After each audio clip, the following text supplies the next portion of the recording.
I-serve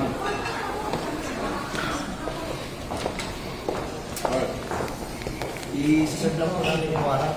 Okay. Ikaw po ba si Norman Magusig po? Alias Francis Leo Marcos? Hindi.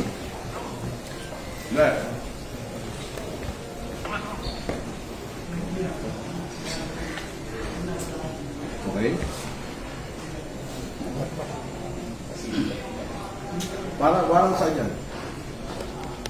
Bago pa po yun, ayanin pong masahan ko po kayo ng ano. Kita mo, sir? Kita mo. Operatiba ng CID. Kayo po ba, ulitin ko po, kayo po ba si Norman Mangusig alias Francis Leo Marcos? Yes, ako. Kayo ay aming ina-arresto sa bisa ng warrant of arrest na issue ng RTC Branch 294 Paranaque City for violation of unjust fixation under Article 287 of Revised Penal Code as amended in relation to Section 6 of RA 10175. Kayo ay may karapatang manahimik, sir. O sa walang tigo o anuman ang inyong sabihin ay maaaring gawin pabor o laban sa inyo.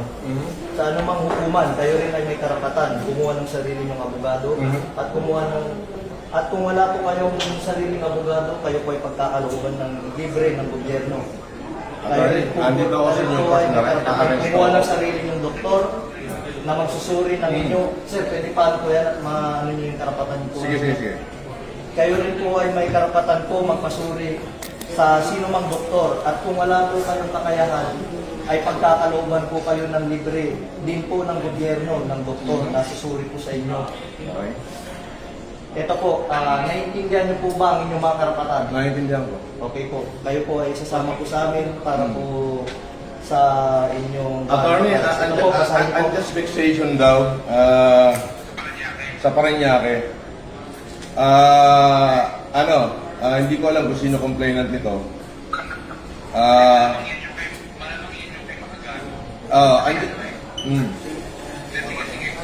Andito ako sa Newport, ina-arresto na nila ako, sasama ako ngayon, hindi ko natatapusin itong pagkain ko.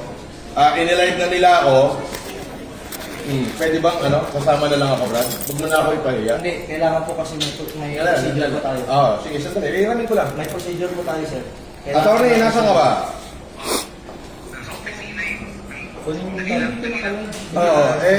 Kailangan bilan nyo na ako rito.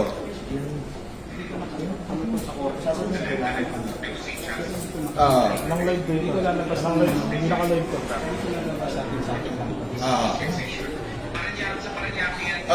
Sandali lang, kausapin ko lang abogado ko. Sa Paranaque, eto, binibidyoan na ako rito. Ewan ko kung may vlogger dito. Wala. Lalo dito. Dito na. May warrant, 120,000 yung bid, 12 counts of unjust fixation.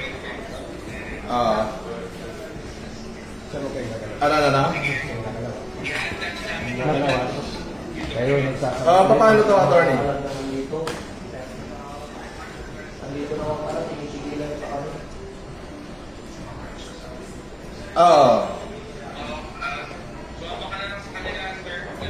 Tapos? Pwede po kayong kasuhan ng justice Sige, please. Sasabihin nyo, hindi nyo pa alam. Binabawalan nyo kami mag-video, pero pwede pa lang mag-vlog. Pwede ba yun? Sir, sino daw pwede contact person dito? Sa office naman, sir. Sir, sa CIDG-NCR na lang, sir. Sa Camp Crame. Nakasad yun. Bawat CIDG-NCR kailangan. So, doon ako dadalhin sa CIDG-NCR. Yes, sir. Camp Crame. Yun nga po. So, dadalhin daw ako sa CIDG-NCR Camp Crame. Ay, hindi ba ganun ang process? Pag may warrant at meron po kaming reliable knowledge. Doon daw ang office ng CIDG-NCR sa Camp Crame. Pwede namin pasukin. Wala makakapigil sa amin. Sir, yung warrant, sir, is all over the Philippines, sir. Nation daw, wait daw yung warrant. Maayos mo yung coordination namin dito. Kaya nga Hindi naman sa warrant yun. pag may ganito operation at kailangan talaga yung video, we need to inform mo na si Taco. Kayo namin. Ganun po kasi yung process ng Taco. Opo, may process po. Pero yun nga po, may knowledge na po. At bibigay sa district na ito po, dito natin.